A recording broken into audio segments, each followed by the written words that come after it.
The airport was chaos, rolling suitcases, flight calls, rushing footsteps. But for Alaina McLaren, the world went silent with one word. Alaina? She froze. Her heart stopped. That voice. Slowly, she turned. And there he was. Douglas, the man she buried 2 years ago. The man her father swore had died in a plane crash. Alive. Her knees buckled. She clutched her daughter, Blessing, close. Douglas's eyes dropped to the child. His breath caught. She looks just like me. Before she could respond, Lemar appeared, rolling luggage. He froze, his jaw tightening. Douglas, he said coldly. You're supposed to be dead. Douglas's fists clenched. His voice was low, dangerous. Dead? Number. But it looks like someone tried to replace me. How was Douglas alive? And now that he was back, whose family was this? His or Lemar's? Hello, beautiful people. You're listening to Blossom Stories, where every love story hides a secret and every moment keeps you guessing. Drop a comment below and let us know which city or country you're watching from. We'd love to hear. And remember, subscribe now so you won't miss the next twist. Alaina McLaren, 18, heir to a billion-dollar empire, descended her mansion's marble staircase. And there he was, Douglas, tall, broad-shouldered, standing in the living room. Their eyes locked. Silence burned. Her father introduced him casually. This is Douglas. He'll be my driver. Douglas bowed slightly. My father owed your family. When the debt grew too heavy, I offered to work it off. He didn't want me to, but I couldn't watch him lose everything. So I'm here. Alaina's chest tightened. Not just a driver, a son carrying his family's weight. From that day, she found excuses to see him. Early mornings, whispered talks, late-night visits to his small room at the back of the mansion. Love bloomed in secret, but the mansion had eyes. A maid whispered about them. A business associate noticed the way Douglas looked at her. And one night, Mr. McLaren called Douglas into his study. You've been loyal, he said smoothly, but you're wasted as a driver. I'm sending you overseas, 2 years. Do well, and I'll make you a man of this company. Douglas's stomach turned. He thought of Alaina, but her father held all the power. Refusal meant ruin for his father. He had no choice. He bowed his head. I'll go, sir. When Alaina found out, she sobbed. 2 years? That's forever. Douglas kissed her desperately. I'll come back. Promise me you'll wait. She promised. But 2 days later, her father claimed the plane had crashed. Alaina collapsed when she heard the words, no survivors. Had her father lied, or had fate truly taken Douglas from her? Meanwhile, Douglas opened his eyes in fire and smoke. Dragged out by a farmer, he awoke in a small wooden house. Every night, a young woman brought soup, humming softly as she cleaned his wounds. Her name, he later learned, was Rachel. He survived, but lost his memory. Alaina believed he was gone. But Douglas's story wasn't over. Grief consumed Alaina. At first, she screamed. Her scream echoed through the halls, threw things, starved herself. Then silence. She sat silent, staring at the gardens where Douglas once smiled. Her father's voice cut through her fog. Enough. It's time you married. The McLaren name needs an heir. You will marry Lemar Lakewood. No, she cried. I want love. Love is a luxury, he snapped. Duty is survival. Refuse, and she would lose everything. Until one night, at a glittering gala, Mr. McLaren announced it publicly. My daughter, Alaina, is engaged to Lemar Lakewood. Gasps filled the room. Elena's face drained of color. She hadn't agreed, but in front of hundreds of eyes, she was trapped. Backstage, she hissed, "How could you do this to me?" Her father's voice was cold. "Defy me, and Douglas's father loses everything. His business, his home, his dignity. Is that what you want?" "Lemar Lakewood is a good man, the son of my best friend and business partner.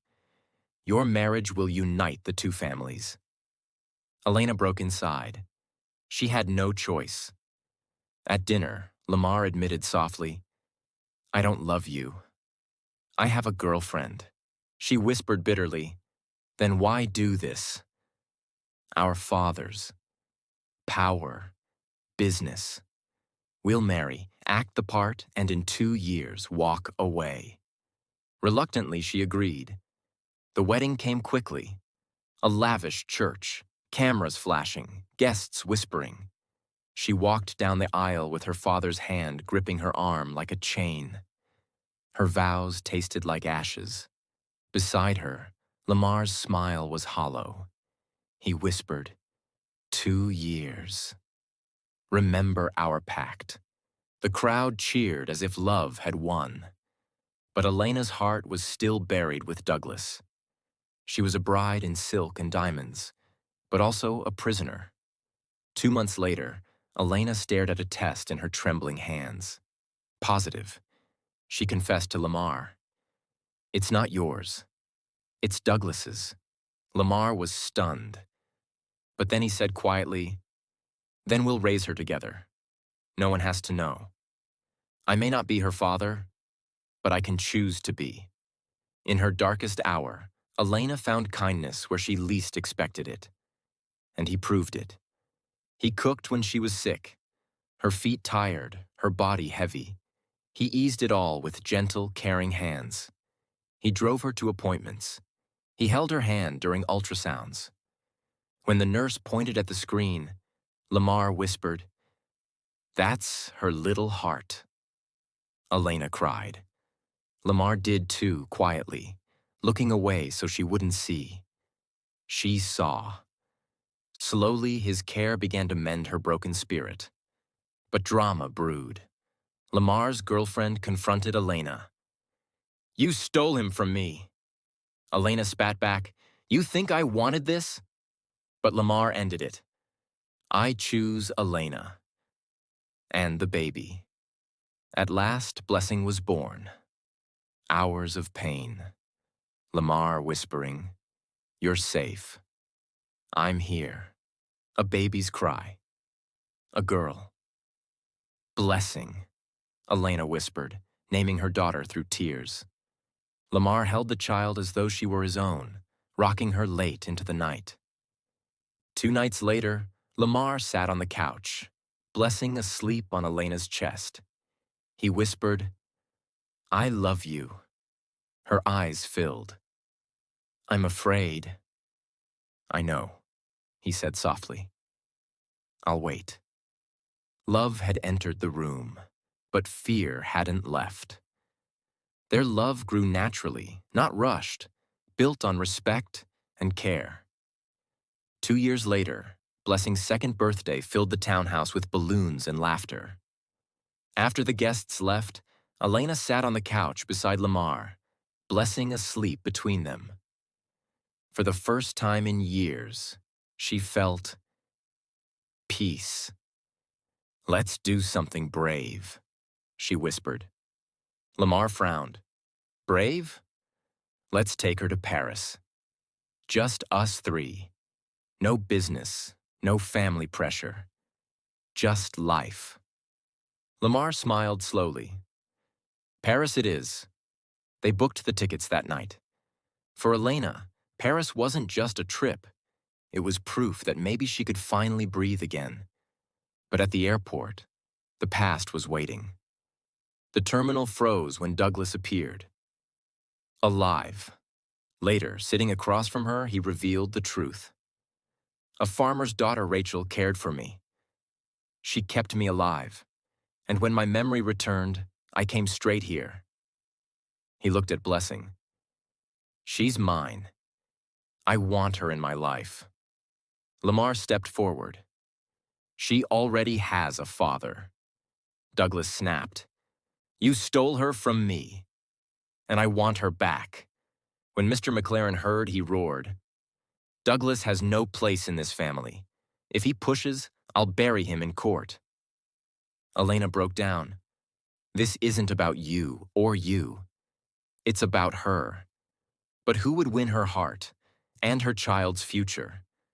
Douglas tried to rekindle their love. We can find our way back. One evening, Douglas whispered, Do you ever think of us? Elena's voice cracked. Every day. But you've changed. We've both changed. But when he slipped Rachel's name, Alaina froze. Alaina turned. Who? He swallowed. The farmer's daughter. She cared for me when I had nothing, fed me, tended to my wounds. She kept me alive. Elena's heart clenched. She saw it then, in the way his eyes softened at the name. He hadn't said it, but he didn't need to. A part of him still belonged to Rachel. Douglas, she whispered, is your heart even here? His silence was the answer. Alaina realized she wasn't just fighting her past. She was competing with a ghost of another woman. That night, she saw Lemar rocking Blessing to sleep. He looked up, his voice tender. Alaina, I never asked to be here. But I chose to stay. Not because I had to. Because I love you. Tears blurred Elena's vision. She realized her heart had already chosen. Saying it aloud meant letting go of Douglas forever. Could she do it? The next day, Alaina asked both men to meet her at the park where she often took Blessing. She faced them both. Elena's voice trembled but held strong. Douglas, I'll always love you. You were my first love, but part of you is still with Rachel. She turned to Lemar. And you were there when I couldn't breathe, when I couldn't eat, when I couldn't see tomorrow. You sat with me until it came. You've been a father when no one asked you to. You've been my partner when I thought I had none. My heart belongs with you. Douglas's jaw clenched, then softened. Then let me be her father. That's all I ask. Alaina nodded through tears. Always. The triangle had ended. But how would peace look now? Douglas returned to Rachel. You saved my life, he admitted, and I want to spend it with you. I love you. Alaina and Lemar built their family. One evening, she whispered, I'm pregnant. Lamar's eyes filled with tears. Ours? She nodded. Ours. At Blessing's third birthday, Douglas arrived with Rachel. Blessing squealed, Daddy, and leapt into his arms. Douglas hugged her tight. He lifted her high. Alaina stood beside Lemar, his arm warm around her. Douglas walked to Lemar. Thank you for raising her, for loving her. Lemar extended a hand. Douglas took it. For the first time, the past, the present, and the future stood together in peace. First love is unforgettable. First love burns bright. But true love, the kind that lasts, is chosen and proven day after day in loyalty, sacrifice, and the courage to stay. Alaina thought she lost everything. Instead, she gained more. A partner, a family, and a future built not on duty, but on love. And so, through heartbreak, betrayal, and impossible choices, Alaina discovered something greater than first love. She found a love that stayed. It reminds us of the promise in Romans 8:28. And we know that in all things God works for the good of those who love Him, who have been called according to His purpose. Thank you for staying to the end. If this story touched your heart, don't let it end here. Subscribe for more tales of love, betrayal, and hope. Turn on notifications so you never miss a new story. Share your thoughts in the comments below. What part touched you most? And don't forget to share this video with friends and family who love powerful stories of love and redemption. Your support means the world, and it helps us bring you even more stories like this one. See you next time, and remember, love is free.